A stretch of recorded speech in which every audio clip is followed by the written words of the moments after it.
Graça e paz, irmãos. Nós estamos hoje, quinta-feira, retomando os nossos cultos de renovação espiritual, cultos que sempre acontecem às 19h30 em nossa igreja, mas devido a esse tempo de pandemia, nós nos ausentamos com o nosso templo fechado nesse período, sem presença dos irmãos, mas queremos ministrar as nossas mensagens a partir de hoje através do nosso canal do YouTube. Então, sejam bem-vindos, que Deus abençoe. Nas próximas semanas nós teremos mensagens sendo veiculadas através do nosso canal, às quintas-feiras, a partir das 19 horas. Então, esteja atento, divulgue e faça com que essa palavra chegue também a outras pessoas, aos seus contatos, e assim vamos enfrentar esse tempo de isolamento, de distanciamento, sempre seguros com a palavra de Deus. E para essa noite eu gostaria de meditar no livro de Miqueias, no capítulo 7. O livro de Miqueias nos traz uma mensagem nos alertando da importância de nós exercitarmos a nossa fé nesse tempo tão difícil que estamos vivendo. Então, a fé em tempos difíceis é o tema da nossa mensagem. Então, abra sua Bíblia, Miqueias capítulo 7, vamos ler do verso 1 até o verso 9. Então diz assim a palavra de Deus: Ai de mim, porque estou como quando são colhidas as frutas do verão, como os rabiscos da vindima. Não há cacho de uvas para chupar, nem figos temporãos, que a minha alma deseja. Pereceu da terra o piedoso, e não há entre os homens um que seja reto. Todos espreitam para derramarem sangue, cada um caça a seu irmão com rede. As suas mãos estão sobre o mal e o fazem diligentemente. O príncipe exige condenação, o juiz aceita suborno, o grande fala dos maus desejos de sua alma, e assim todos eles juntamente urdem a trama. O melhor deles é como um espinheiro, o mais reto é pior do que uma sebe de espinhos. É chegado o dia anunciado por tuas sentinelas, o dia do teu castigo. Aí está a confusão deles. Não creiais no amigo, nem confieis no companheiro. Guarda a porta de tua boca, aquela que reclina sobre o teu peito. Porque o filho despreza o pai, a filha levanta contra sua mãe, a nora contra a sogra. Os inimigos do homem são os da sua própria casa. Eu, porém, olharei para o Senhor e esperarei no Deus da minha salvação. O meu Deus me ouvirá. As palavras do profeta nos trazem esse alerta, nos alerta quanto à época que estamos vivendo, o tempo que estamos vivendo, as dificuldades que se abateram sobre todos nós, que se abatem sobre todos nós, o grande nível de corrupção que estava em todos os níveis da sociedade naquele período, como nós podemos contemplar nos dias que vivemos. Grandes níveis de corrupção. As pessoas que estavam no poder eram corruptas. O texto nos mostra que essas pessoas estavam comprometidas com o mal, comprometidas consigo mesmos, com seus ganhos, com as suas riquezas, com a opressão do povo. Os fundamentos da moral haviam sido destruídos. Uma sociedade corrompida, um povo distante de Deus, um povo que está colhendo os frutos da sua semeadura. Nós encontramos aqui no verso 3, acompanhe comigo. As suas mãos estão sobre o mal e o fazem diligentemente. O príncipe exige condenação, o juiz aceita suborno, o grande fala dos maus desejos de sua alma, e assim todos eles juntamente urdem a trama. Os homens de autoridade, diz o texto, que eles haviam vendido a sua justiça, não exercitavam a justiça. E mais, sem nenhuma vergonha das suas atitudes. As pessoas que estavam submetidas, estavam abertas ao suborno, ao roubo. O texto fala, o príncipe pede recompensa. O juiz aceita suborno. Os nobres falam dos seus desejos de maldade. Aqueles que confessavam ser religiosos, diz o verso 4, o melhor deles é como o espinheiro, que infectava tudo o que tocava. O melhor deles é como algo que nos afeta. Irmãos, nós vivemos dias difíceis, dias de calamidade, dias de sofrimento, dias de aflição. E encontramos esse texto que nos chama a atenção quanto ao que o profeta estava trazendo à nação de Israel, mostrando toda a corrupção moral que aquela nação estava vivendo, uma nação que é chamada a refletir o caráter de Deus, uma nação que é chamada a ser o exemplo, a ser o padrão de Deus para os demais, para as demais nações, se encontra nesse estado de tamanha calamidade. O verso 5 ainda nos diz, não creiais no amigo, nem confieis no companheiro, guarda a porta da tua boca, aquela que reclina sobre o teu peito. Ou seja, nos círculos de relacionamento, nos círculos sociais, não se encontrava fé, não se encontrava verdade, não se encontrava segurança. O profeta está avisando ao povo, não creia no amigo, nem confie no seu companheiro. Que coisa triste. Que coisa mais terrível nós encontramos nesse texto apontando a situação em que a sociedade, a nação de Israel se encontrava. Imagine você não confiar no amigo, o amigo que não é confiável. Os chefes de família não se ajudavam, não tinham verdade entre si, é o que o texto está nos apresentando. Os membros da família estavam vivendo um estado de anarquia. O filho chamava o pai de tolo, a filha se levantava contra sua mãe. O texto vai apontando situações de degradação moral, de declínio, que mostra o que nós estamos vivendo também na nossa sociedade, os dias que vivemos. O texto está apontando para os últimos dias, a condição moral desse dia. Não é nada diferente do que a gente está enfrentando nos nossos dias. Leia comigo ainda 2 Timóteo, capítulo 3, Paulo escrevendo a Timóteo, na sua segunda carta, do verso 1 até o verso 3 do capítulo 3, diz assim, sabe, porém, isto, nos últimos dias sobrevirão tempos difíceis, pois os homens serão egoístas, avarentos, jactanciosos, arrogantes, blasfemadores, desobedientes aos pais, ingratos, irreverentes, desafeiçoados, implacáveis, caluniadores, sem domínio de si, cruéis, inimigos do bem, traidores, atrevidos, enfatuados, mais amigos dos prazeres do que amigos de Deus, tendo forma de piedade, negando-lhe, entretanto, o poder. O conselho de Paulo a Timóteo, ele encerra o verso 5 dizendo, foge também destes. É o mesmo conselho que Miqueias está trazendo à nação de Israel aqui no passado. Séculos haviam se passado até aí, até os escritos de Paulo a Timóteo. E a condição moral, a degradação moral da sociedade ainda era a mesma. o homem tem essa atitude de constantemente voltar-se contra Deus. Eu acredito, irmãos, que esses versículos eles estão descrevendo o tempo que nós estamos vivendo agora. Não é nada diferente. Precisamos voltar os nossos olhos para Deus. Nós nos perguntamos, onde está a justiça? Onde está a justiça a ser encontrada se toda a nossa sociedade, toda a humanidade se encontra debaixo dessa degradação moral? Paulo fala para Timóteo fugir também destes.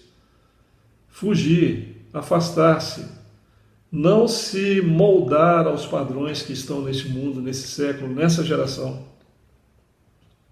Podemos ter a certeza que as ações da vida desses homens são vistas por Deus.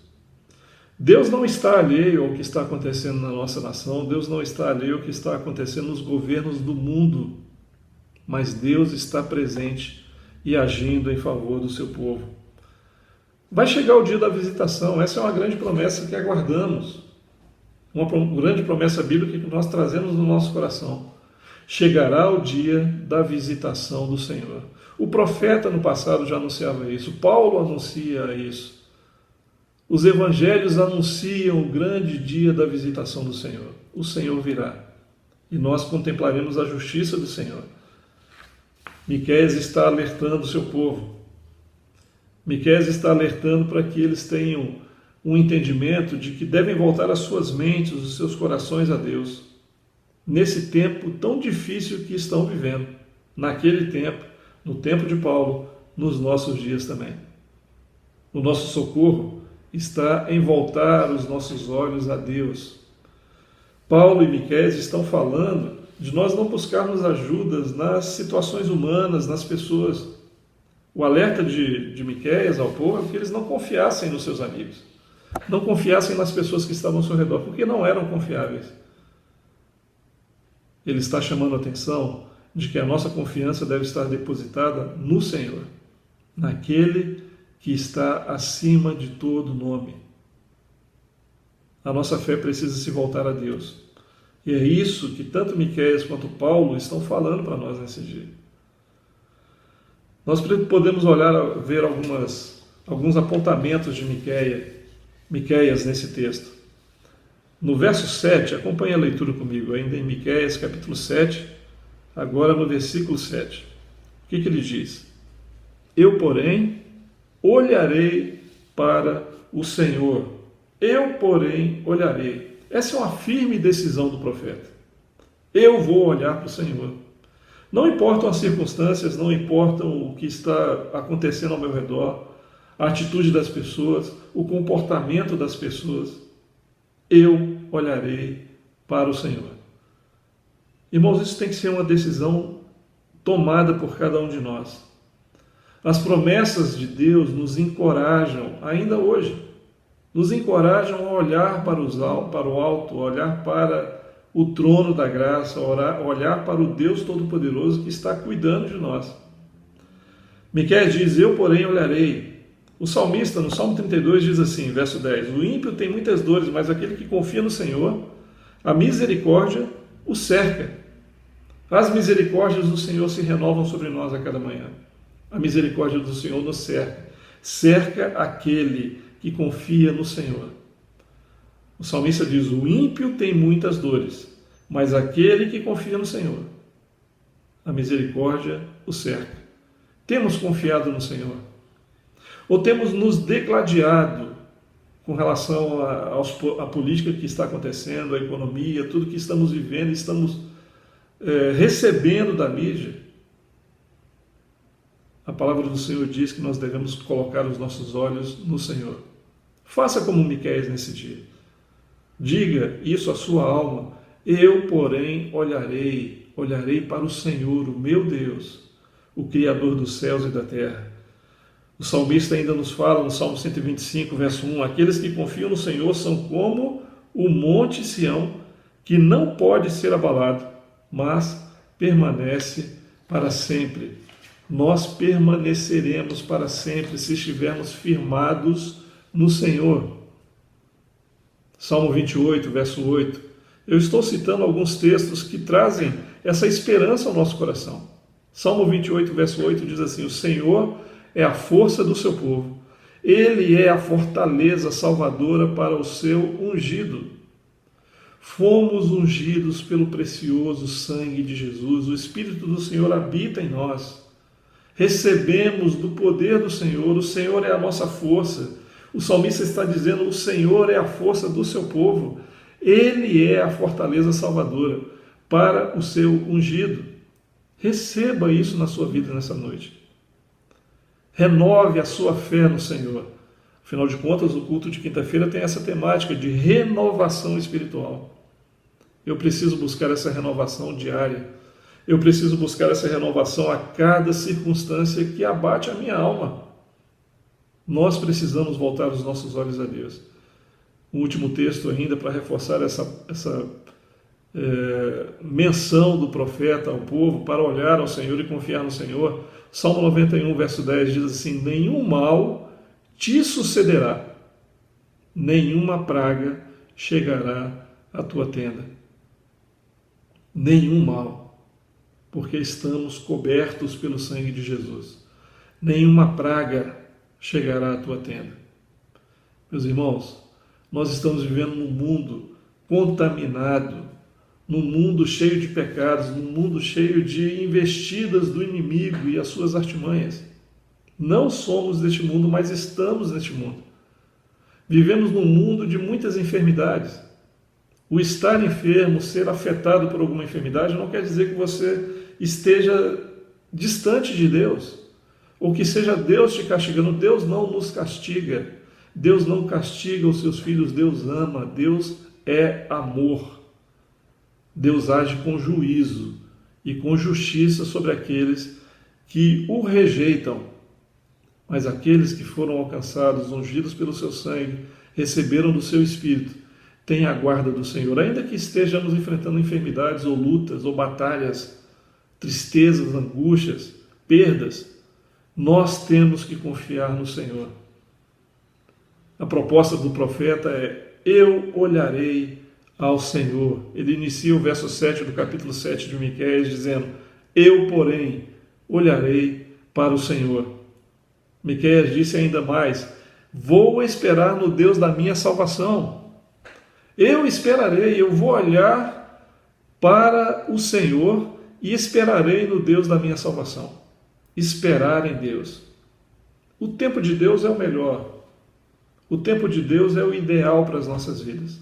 Deus tem o seu tempo determinado para todas as coisas. Por sua bênção vale a pena esperar. Vale a pena esperar as bênçãos do Senhor. Porque eu sei que eu não vou me decepcionar com aquilo que Deus tem para mim. Eu não vou me decepcionar com aquilo que eu possa esperar no Senhor. Aliás, em 2 Crônicas, capítulo 20, verso 17, o escritor diz: os que esperam no Senhor renovarão as suas forças. Então, quando nós encontramos essas palavras que nos trazem esperança, aliás, perdão, eu falei que era 2 Crônicas, mas esse é um trecho de um salmo. Mas o texto nos fala de que nós podemos e devemos esperar no Senhor. Quando esperamos no Senhor, renovamos as nossas forças. Quando Josafá enfrentou a invasão dos Moabitas, aí sim, em 2 Crônicas 20, 17, o que Deus disse a ele? O texto diz assim: Deus disse: nesta batalha não tereis que pelejar. Postai-vos, ficai parados e vede o livramento que o Senhor vos concederá. Ó Judá e Jerusalém, não temais, nem vos assusteis. Amanhã saí-lhes ao encontro, porque o Senhor está convosco. O Senhor está conosco. Creia nisso. Viva essa verdade. O Senhor está conosco. Em outras palavras, Deus está dizendo: espera em mim. Irmãos, é um grande desafio para todos nós aprender a esperar em Deus. Esperar pelas suas promessas. Esperar pelo favor do Senhor. Mas o Senhor nos garante: espera em mim. Miqueias diz um pouco mais ainda nesse verso, dizendo, no finalzinho dele: o meu Deus me ouvirá. Em Miqueias 7, verso 7, no finalzinho do versículo. Ele inicia dizendo: eu, porém, olharei para o Senhor, esperarei no Deus da minha salvação. O meu Deus me ouvirá. Veja a convicção, a tomada de decisão de Miqueias. Eu olho para o Senhor, eu espero no Deus da minha salvação. Ele afirma que Deus é o Deus da sua salvação. E mais ainda, o meu Deus vai me ouvir. Deus ouve as nossas orações. Pelas bênçãos do Senhor, vale a pena esperar. Quando a minha fé é fraca, quando eu estou enfraquecido, Deus ouve o meu clamor. Há diversos textos bíblicos que apontam essa verdade para nós. Deus ouve o nosso clamor. As minhas necessidades são grandes, Deus ouve o meu clamor. Eu estou sozinho, Deus ouve o meu clamor. Clame ao Senhor, ouça a voz do Senhor. Veja o que está escrito em 2 Crônicas, capítulo 7, verso 14, um texto tão conhecido, e que nos afirma que se nós nos voltarmos a Deus, Ele ouvirá. Vamos ler. 2 Crônicas 7,17 diz: e se o meu povo, que se chama pelo meu nome, se humilhar e orar e buscar a minha face, e se desviar dos seus maus caminhos, então eu ouvirei do céu e perdoarei os seus pecados e sararei a sua terra. Deus ouve as nossas orações, perdoa os nossos pecados e sara a nossa terra. Jeremias 33, verso 3, o profeta diz: clama a mim e eu te responderei, e te mostrarei grandes coisas, coisas grandes e ocultas que não sabes. Não sabemos de nada adiante da nossa vida. Deus tem todo o conhecimento a nosso respeito. Miqueias diz: quando eu cair, eu me levantarei. Está lá no verso 8, no capítulo 7 de Miqueias. Ó inimiga minha, não te alegres a meu respeito, ainda que eu tenha caído. Levantar-me-ei. Se morar nas trevas, o Senhor será a minha luz. Ainda que nós tenhamos uma queda, nós nos levantaremos no Senhor, porque Ele está conosco. Paulo diz em 2 Coríntios, capítulo 4, verso 8 e 9, em tudo somos atribulados, mas não angustiados, perplexos, mas não desesperados, perseguidos, mas não desamparados, abatidos, mas não destruídos, porque o Senhor está conosco. Meus irmãos, eu acredito que Miqueias ele começou a louvar a Deus e a sua fé foi fortalecida quando ele reconhece a autoridade de Deus, quando ele reconhece o poder de Deus, quando ele reconhece todo o favor de Deus. Ele está louvando a Deus, a sua fé é fortalecida, o Senhor nos fortalece. Nós precisamos compreender a ação de Deus e nos entregarmos ao mover do seu Espírito.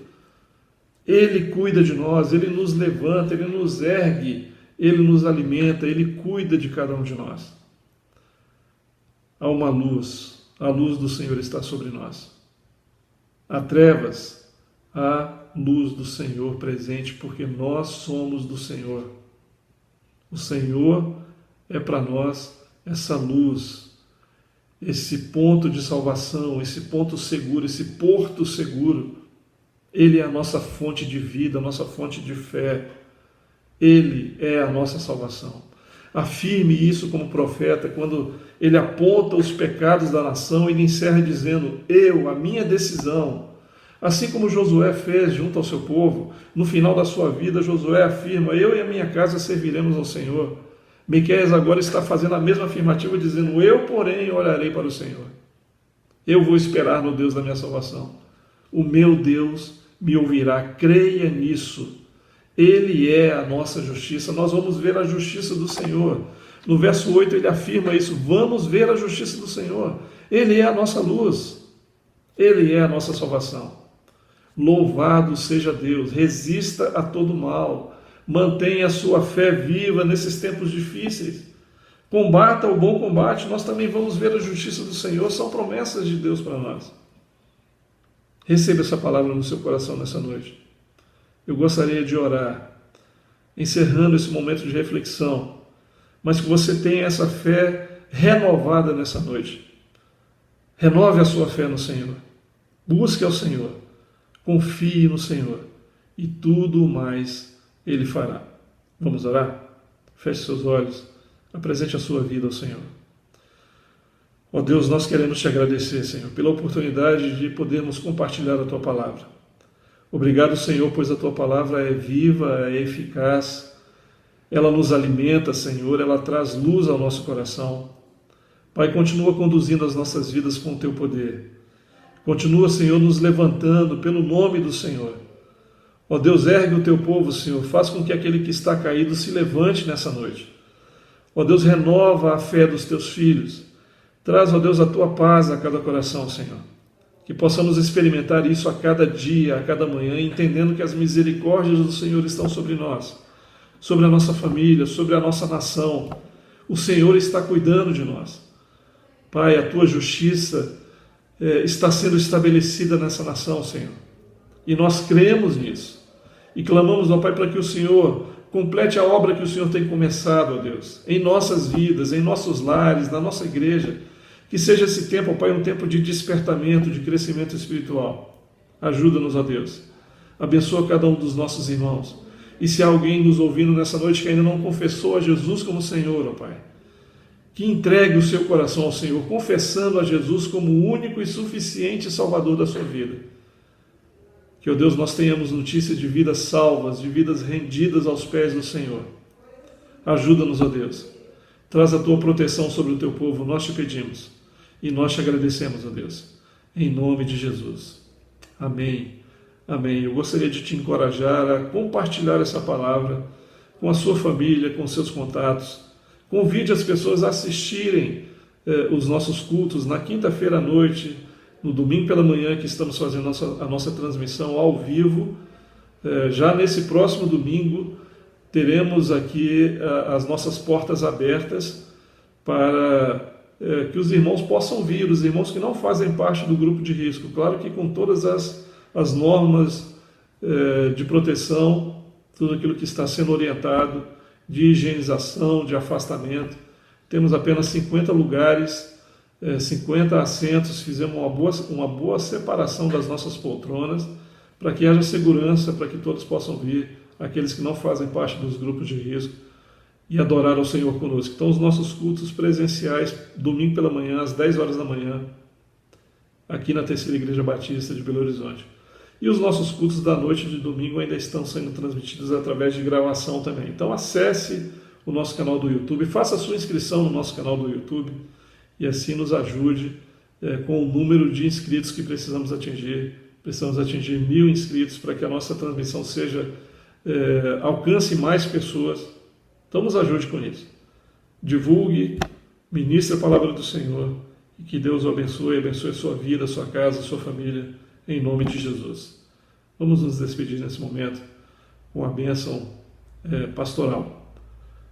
E que o amor de Deus, a graça do nosso Senhor e Salvador Jesus Cristo, a comunhão e as consolações do Espírito Santo estejam sobre a sua vida e sobre todo o povo de Deus, desde agora e para todo sempre. Amém. Que Deus te abençoe. Uma excelente semana, em nome de Jesus.